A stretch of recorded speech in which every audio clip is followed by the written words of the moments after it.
Et voilà, nous sommes de retour pour Rendez-vous Matin et pour notre rubrique hebdomadaire consacrée à l'immigration, nous allons nous intéresser à une autre façon d'obtenir la carte verte. Après avoir parlé de cette carte verte obtenue grâce à des capacités extraordinaires ou grâce au mariage, nous allons nous intéresser ce matin à la carte verte obtenue grâce à l'emploi avec Marcel Poirier. Maître, bonjour. Bonjour Grégory. Alors du coup, c'est un visa qui s'appelle EB3, mais qui est plus connu sous le nom de sponsoring ou de parrainage.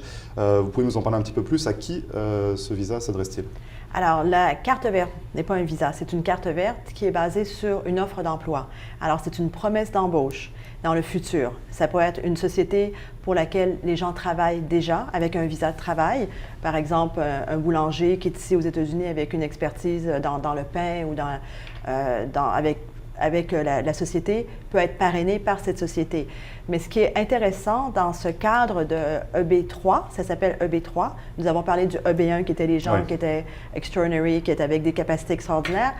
Le EB3, c'est des gens qui ont des connaissances particulières qui n'existent pas dans la zone où est situé l'employeur ou ils ont une certaine capacité d'expérience professionnelle. Mais cette demande de carte verte peut être faite quand la personne est toujours dans son pays d'origine. Alors la personne peut être en France, au Canada, en Belgique, et une société ici dit « j'aurais besoin de faire venir cette personne pour travailler pour moi » et fait la procédure. Les gens ne sont pas au courant. Tout le monde pense que vous devez être ici, vous devez déjà travailler pour la société qui fait la demande de parrainage, qu'on appelle le sponsoring. Mais non, la personne peut être encore dans leur pays et arriver avec la carte verte. Ils vont aller à l'ambassade chercher la carte verte. Ça prend environ, à aujourd'hui, 15 mois. Alors, on va y revenir sur tout ça parce que vous l'avez bien vu, je confonds également les termes moi-même. Donc, cette démarche peut s'effectuer donc depuis son pays d'origine, ça on l'a compris. Et j'ai l'impression que ça s'adresse quand même à un plus grand nombre que la carte verte basée sur les capacités extraordinaires. Ça s'adresse à qui véritablement? Il faut avoir une compétence comment? Enfin, comment on peut rentrer dans les cases? C'est là qu'est la clé de cette demande de carte verte. Il faut que la personne ait des compétences particulière pour l'entreprise qu'un Américain n'a pas dans la zone où est situé l'employeur. Dans la zone, donc... C'est très important, la zone. Parce que, par exemple, nous allons mettre des annonces dans le Journal du dimanche avec le code postal est indiqué sur les annonces. Et ces deux annonces dans un journal du dimanche consécutif dans le cadre d'une position qui est simplement avec 2 ans d'expérience ou avec des capacités de connaissance. Et puis, les gens envoient des CV, si vous voulez, à la personne. Pour postuler, et il faut postuler pour déterminer si oui ou non ils ont le minimum requis. Alors, un exemple concret pourrait être des connaissances de la culture, pourrait être des connaissances de machines, de software, vous savez, dans le IT, ça pourrait être des connaissances d'une clientèle, d'un marché. Alors, c'est très, très large, les connaissances.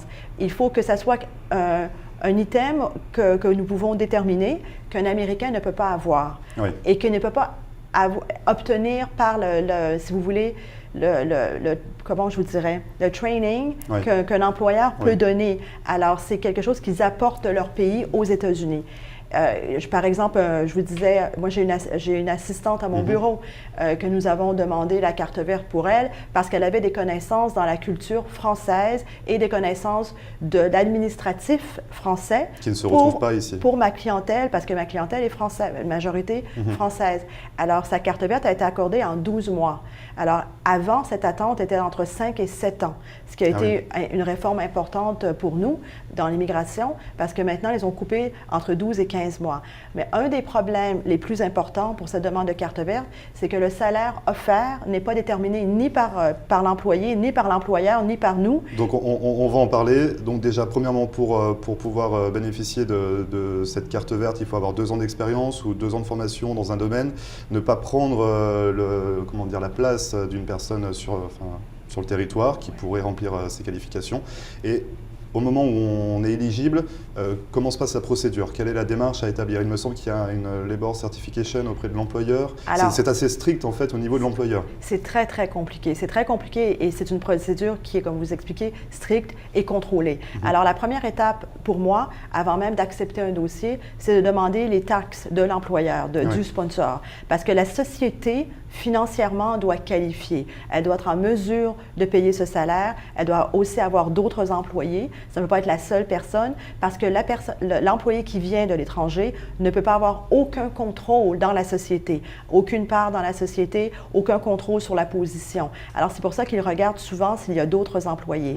Ensuite, la position est envoyée au département du travail avec une description et le département du travail nous revient avec un salaire minimum qui doit être payé. Donc c'est ça, en fait, c'est le département du travail qui fixe le salaire et pas l'employeur. Et pas l'employeur. Et l'employeur est obligé de s'y plier. Et le problème qui arrive souvent avec les employeurs, c'est que ce salaire est toujours au-dessus de la moyenne. Ce n'est pas vraiment un salaire qui est dans la moyenne. Et si l'employeur refuse de payer ce salaire, nous ne pouvons pas faire la demande de carte verte. Il n'y a pas de possibilité d'avoir la carte verte. Il faut réenvoyer une position différente, mais normalement, les positions, ils sont bien déterminés avec un salaire déterminé. Et les taxes de l'année la plus récente doivent être en mesure de prouver la capacité financière de la société à payer ce salaire minimum. Et si ce n'est pas le cas, la société ne qualifie pas pour faire cette demande de parrainage. Alors, il y a deux éléments très importants quand vous regardez un profil.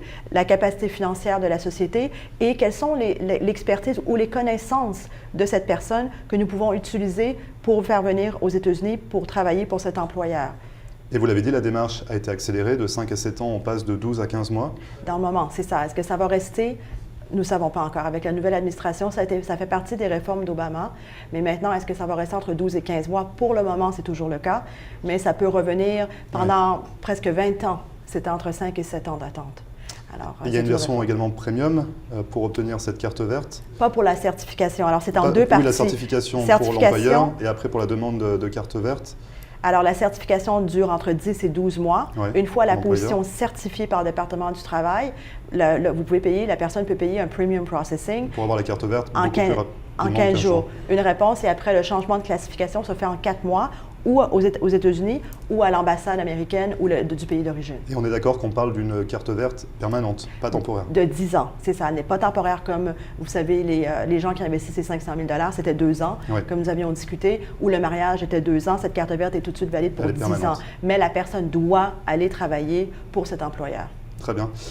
Maître Marcel Poirier, si on souhaite bénéficier de vos services, comment peut-on vous contacter? Alors, si vous avez des questions sur cette demande de carte verte qui est un peu complexe, vous pouvez nous joindre au cabinet à marcelpoirier.com par email ou par téléphone à 305-854-4445. Très bien, merci beaucoup Maître d'être venu nous parler de cette autre façon d'obtenir la carte verte. La semaine prochaine, pas d'émission avec vous consacrée à l'immigration. Vous êtes au travail au Canada. On vous retrouve dans 15 jours pour une nouvelle émission. Pas de problème, merci Grégory. Et nous, on se retrouve juste après la publicité.